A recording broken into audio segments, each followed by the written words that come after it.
Buenas tardes, vamos a dar continuidad a estas charlas tan importantes. En primer lugar quisiera felicitar el equipo de este evento tan importante por su organización y espero que sea de mucho beneficio para todos todo lo que hemos traído para ustedes. Vamos a hablar ahorita de monoterapia versus terapia combinada. Este es un tema que se ha sido tomado en base de la Asociación Europea de Hipertensión para el manejo de la hipertensión arterial. Para poder determinar así globalmente cuál va a ser el manejo que vamos a dar a un paciente, tenemos que identificar cuál es el daño orgánico subclínico y eso lo podemos determinar en base a tres situaciones. Determinando si el paciente tiene hipertrofia ventricular izquierda, ya sea con un electrocardiograma, en donde podemos ver además de la hipertrofia del ventrículo izquierdo, si tiene isquemia, si hay arritmias, o a través de un ecocardiograma midiendo la masa ventricular. Así también vamos a identificar la placa ateromatosa, en ella veremos el engrosamiento o rigidez de la pared carotidia a través de un Doppler arterial carotidio, la reducción de la tasa de filtración glomerular, también la vamos a investigar, y también vamos a investigar la presencia de microalbuminuria o proteinuria. Estos son daños de órgano a nivel subclínico. ¿Cómo vamos a medir el riesgo cardiovascular global? También tenemos la excreción urinaria de proteínas y vamos a hacer uso de siempre de la tasa de filtración glomerular utilizando la fórmula MDRD y el electrocardiograma como acabamos de venir de decir. ¿Cómo vamos a iniciar este tratamiento? Pues los pacientes con hipertensión grado 1, aquella que va de 140, 150, 90, 99, con riesgo cardiovascular moderado, vamos a iniciar tratamiento farmacológico después de un periodo adecuado de cambios de estilo de vida enérgico, ¿verdad? Pacientes con hipertensión grado 1 con riesgo cardiovascular alto y aquellos con hipertensión grado 2 o 3 se iniciará tratamiento farmacológico inmediatamente. En los pacientes con presión arterial normal alta o aquellos pacientes que tienen presión entre 130, 139, 85, 89, que no tienen otros factores de riesgo, por ejemplo diabetes o que no han tenido eventos cardiovasculares previos, no hay evidencia de que el tratamiento farmacológico sea benéfico. Pero sí, estos pacientes tenemos que manejarlos con manejo de cambio de estilo de vida para evitar que lleguen a elevar sus cifras de presión arterial y que nos puedan causar daño al órgano blanco. Vamos a iniciar el tratamiento farmacológico en pacientes diabéticos con presión arterial normal alta que ya tengan lesión orgánica subclínica, ya sea micro o proteinuria. En estos pacientes vamos a iniciar terapia. Es recomendable iniciar tratamiento tempranamente para evitar que el paciente llegue a tener lesión de órgano blanco y para que los niveles de presión arterial no se lleguen a elevar y después nos cueste mucho más llegar a las cifras de normalidad.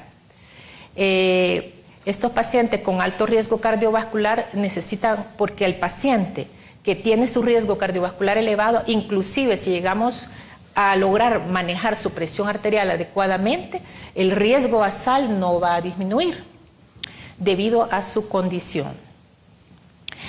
Así, los expertos de la OMS y la Sociedad Internacional de Hipertensión recomiendan que aquellos pacientes cuya presión arterial es persistentemente mayor de 150/95 o aquellos en que las cifras sean de 140/90 y 150/95 siempre deben ser tratados únicamente si tienen otro factor de riesgo asociado, como les explicaba, daño a órgano blanco, riñón, corazón, cerebro, retina.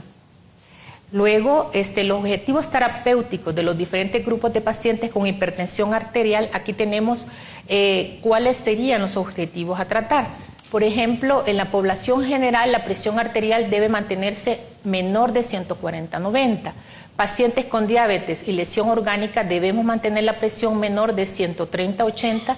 Pacientes con insuficiencia renal y albuminuria, aquí nos están indicando presión menor de 120/75, pero ojo, ya oímos lo que podemos causar mayor daño en el paciente si nos bajamos demasiado en la presión arterial. Por lo tanto, volvemos a lo mismo, debemos de individualizar a cada uno de estos pacientes, de nuestros pacientes.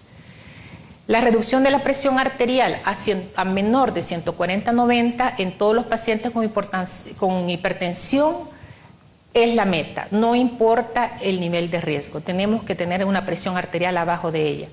Reducir la presión arterial a menos de 130 milímetros de mercurio en los pacientes diabéticos o en los pacientes de riesgo cardiovascular muy alto es otra de las metas que debemos lograr.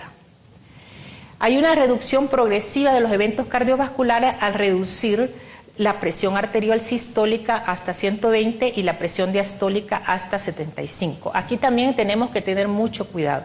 Si tenemos un paciente con cardiopatía isquémica o con problemas isquémicos en general, si bajamos demasiado la presión arterial podemos provocar severos problemas a nivel cerebral, por ejemplo, podemos provocar un stroke por la hipotensión que podemos llegar a propiciar en este paciente. Por lo tanto, tenemos que tener mucho cuidado en el manejo. Todos los pacientes hipertensos con la presión arterial alta debe reducirse de 130 a 139/80, de 80 a 85 hasta los menores valores de estos rangos. O sea, nuestra meta es mantener una presión normal alta y ahí si el paciente lo tolera y no hay contraindicación abajo de eso. Aquí tenemos, esto ya lo explicaron otros compañeros, pero vamos a hablar acá de qué vamos a hacer de acuerdo a la clasificación de la presión arterial. Si la presión arterial, el paciente lo clasificamos como prehipertenso, definitivamente vamos a fomentar cambios en el estilo de vida. No están indicados en este momento si el paciente no tiene factores de riesgo elevados o serios y en los casos en que ya tenemos estadio 1, siempre vamos a ayudar al que el paciente siga sus estilos de vida para poder bajar la presión y aquí vamos a iniciar terapia mandatoria ya sea con diuréticos tipo tiazida, considérase con inhibidores de la ECA, ARA2, beta bloqueadores, calcio antagonista o sus combinaciones. Pacientes con estadio 2, siempre modificación de estado de estilo de vida, combinaciones de 2 medicamentos para la mayoría, usualmente diuréticos tipo tiazidas y EK, ARA2, beta bloqueadores o calcio antagonista, y utilizar los medicamentos para indicaciones mandatorias de los que como estos que están acá mencionados. O sea, el paciente en estadio 2 tenemos que iniciar inmediatamente y en estadio 1 terapia farmacológica. Bueno, aquí tenemos la estratificación del riesgo para establecer un pronóstico.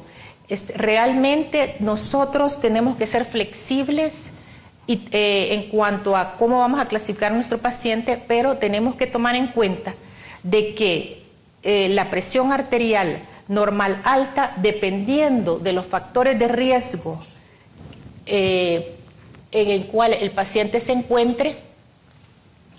Por ejemplo, acá, paciente con presión normal alta, si tiene una paciente con presión arterial normal alta, pero que cuenta con, por ejemplo, 3 o más factores de riesgo, en este paciente ya se le suma un riesgo adicional.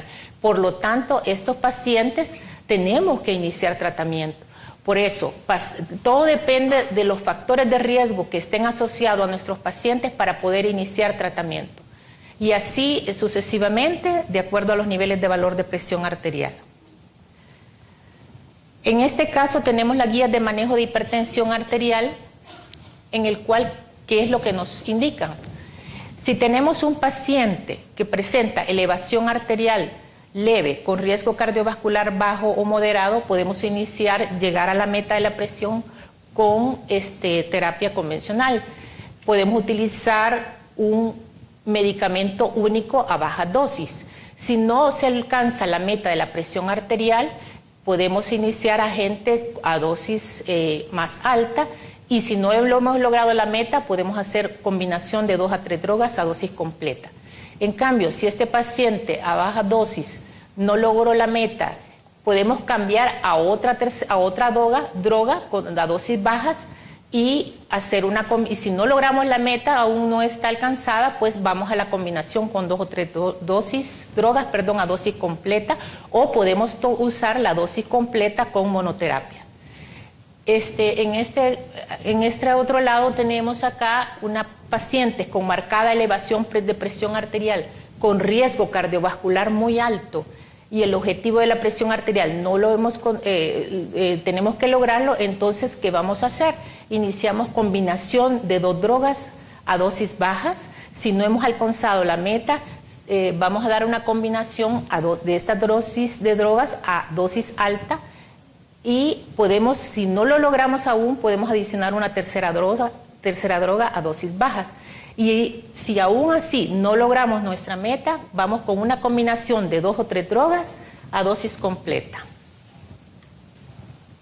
Aquí tenemos esta diapositiva en la cual podemos ver las diferentes combinaciones que podemos utilizar, en las cuales las líneas gruesas nos indican las formas convencionales como podemos manejar estos pacientes con las diferentes clases terapéuticas de medicamentos, y las líneas punteadas en las cuales también se sugiere que pueden utilizarse con de unas nuevas combinaciones.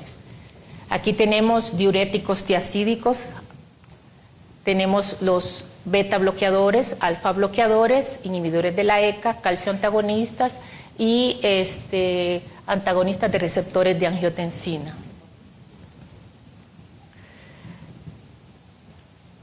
Como les decía y como han venido diciendo los colegas anteriores, el manejo del paciente es a juicio del médico tratante. No podemos indicar ciertas normas ya establecidas, ya no funciona con que con un paciente vamos a iniciar con una tal y cual droga y si no funciona vamos con otro más, etcétera. Ya esas fórmulas que estaban preestablecidas ya no se utilizan, sino que a juicio del médico tratante y en base a los factores de riesgo vamos a manejar a nuestro paciente hipertenso.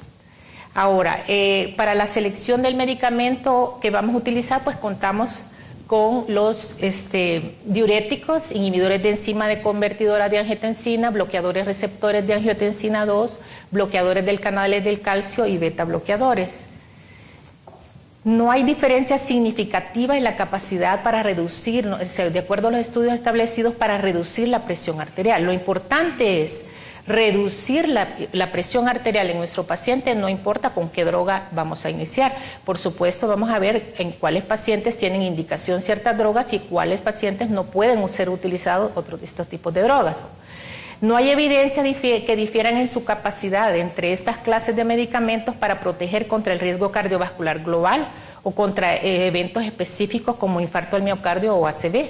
Pero es necesario, por eso es necesario que tengamos un buen pool de medicamentos para poder iniciar la terapia medicamentosa en nuestro paciente, porque hay pacientes que no nos van a tolerar ciertas drogas o van a tener efectos adversos en este tipo de pacientes. Tenemos que individualizar la terapia. Los medicamentos que inhiben directamente la renina son la única nueva clase de antihipertensivos disponibles ahora de uso clínico, como son el alisquirem. Y la protección cardiovascular depende de la reducción arterial en sí que se logre hacer. Cualquiera de estas clases es adecuada para iniciar el tratamiento y mantener el tratamiento, ya sea como monoterapia o como con terapia combinada. Y cada uno tiene sus contraindicaciones y sus efectos favorables. Así que para seleccionar un antihipertensivo tenemos que tener la experiencia de este paciente, si ha ido con este o con otros pacientes, por supuesto, ¿verdad? Previo, antes de iniciar, en base a nuestro juicio clínico, el efecto de estos fármacos sobre el riesgo que hacen a nivel del cardiovascular, si hay presencia o no de lesión orgánica subclínica y la posibilidad que tengan estas drogas con otras, porque muchas veces nuestros pacientes son polimedicados debido a que no solo son hipertensos, sino que son diabéticos, adolecen de dislipidemias, etc. Entonces tenemos que ver con la posibilidad que puedan tener con otras drogas. También tenemos que tomar en cuenta el coste económico. Muchas veces, si nosotros vamos a tener que utilizar 3 medicamentos y resulta muy económicamente difícil para el paciente, estamos ahora ya con terapias múltiples en una sola tableta que nos vienen a disminuir los costos. Tenemos que tomar en cuenta, como les decía, los efectos secundarios y el efecto de la hipotensión que se mantenga, o sea, mantener la normotensión durante 24 horas. La monoterapia solo permite alcanzar muchas veces el objetivo en pacientes hipertensos de leves, ¿verdad? Muchas veces leves a moderados, pero no en los pacientes severos o con factores de riesgo muy importantes. Entonces, muchas veces no vamos a iniciar solo con monoterapia, podemos iniciar de entrada con una terapia combinada para poder controlar la presión arterial al objetivo que nosotros deseamos. Aumentar la reducción de la presión arterial es mucho más importante que duplicar la dosis de un agente. El tratamiento inicial, pues entonces, como les decía, puede utilizarse en monoterapia o en combinación, iniciando a dosis bajas y vamos titulando a manera de poder llegar al nivel, el objetivo que nosotros deseamos. Y la monoterapia inicial se puede utilizar en pacientes con hipertensión leve y con riesgo total cardiovascular bajo o moderado. La combinación de dos medicamentos ofrece ventajas al inicio del tratamiento, especialmente en los pacientes con alto riesgo cardiovascular, y las combinaciones fijas de dos fármacos en una sola tableta simplifican el régimen, el paciente es más fiel a su terapia, muchas veces el costo es menor en la mayor parte de las veces y favorece el cumplimiento porque no nos permite que el paciente pueda estar tomándose su dosis diaria que múltiples dosis en el día. Un minuto. Cuando no se logra, cuando no se logra el control de la presión arterial con dos fármacos, entonces vamos a entrar ya con tres o más fármacos. Los hipertensos no complicados y ancianos, el tratamiento debe iniciarse de igual manera que los pacientes jóvenes, por supuesto titulando los niveles de presión arterial y sobre todo vigilando la función renal. La reducción de los eventos clínicos se puede lograr con estas diferentes combinaciones de medicamentos, como les mencionaba antes, y la combinación de diurético y beta bloqueador favorece puede inducir a favorecer el desarrollo de diabetes. Por lo tanto, sujetos que estén predispuestos a desarrollar diabetes mellitus, evitarlo. Un BRAS con un IECA puede tener potencialización de sus efectos, pero es discutible porque en muchos casos puede ser efectos negativos más que los efectos positivos. El 15 a 20% de los pacientes no puede lograr el control de la presión arterial aún utilizando terapia combinada. Y cuando se requieren medicamentos, la combinación más racional es un BRAS, un bloqueador de los canales de calcio y un diurético a dosis eficaces. Entre otros antihipertensivos que tenemos están los agentes activadores de los canales de potasio, agentes relacionados con la serotonina, agonistas de dopamina, inhibidores de renina, imidazolinas, inhibidores de endopeptidasas neutras, antagonistas de los receptores de endotelina. Todos estos, pues muchos están en estudios de investigación, todavía no tenemos nada establecido. ¿Cuál es el antihipertensivo ideal? Pues el que sea una dosis única diaria, que tenga una relación valle-pico mayor o igual de 50, que no dure 24 horas su efecto, que dé un cubrimiento en el caso que el paciente olvide una dosis, con menos efectos secundarios, que evite la variabilidad de la presión arterial, que conserve el ritmo circadiano y que pueda haber combinación de medicamentos en una sola tableta. Muchas gracias. Carotidia a través de un Doppler arterial carotidio, la reducción de la tasa de filtración glomerular también la vamos a investigar y también vamos a investigar la presencia de microalbuminuria o proteinuria. Estos son daños de órgano a nivel subclínico. ¿Cómo vamos a medir el riesgo cardiovascular? En primer lugar quisiera felicitar el equipo de este evento tan importante por su organización y espero que sea de mucho beneficio para todos todo lo que hemos traído para ustedes. Vamos a hablar ahorita de monoterapia versus terapia combinada. Este es un tema que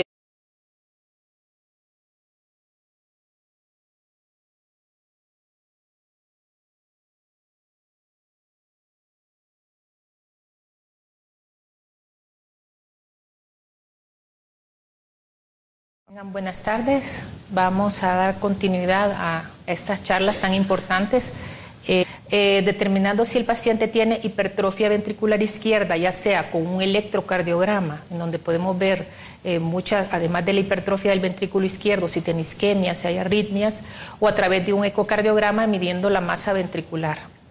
Así también vamos a identificar la placa ateromatosa. En ella veremos el engrosamiento o rigidez de la pared que se ha sido tomado en base de la Asociación Europea de Hipertensión para el manejo de la hipertensión arterial. Para poder determinar así globalmente cuál va a ser el manejo que vamos a dar a un paciente, tenemos que identificar cuál es el daño orgánico subclínico y eso lo podemos determinar en base a 3 situaciones.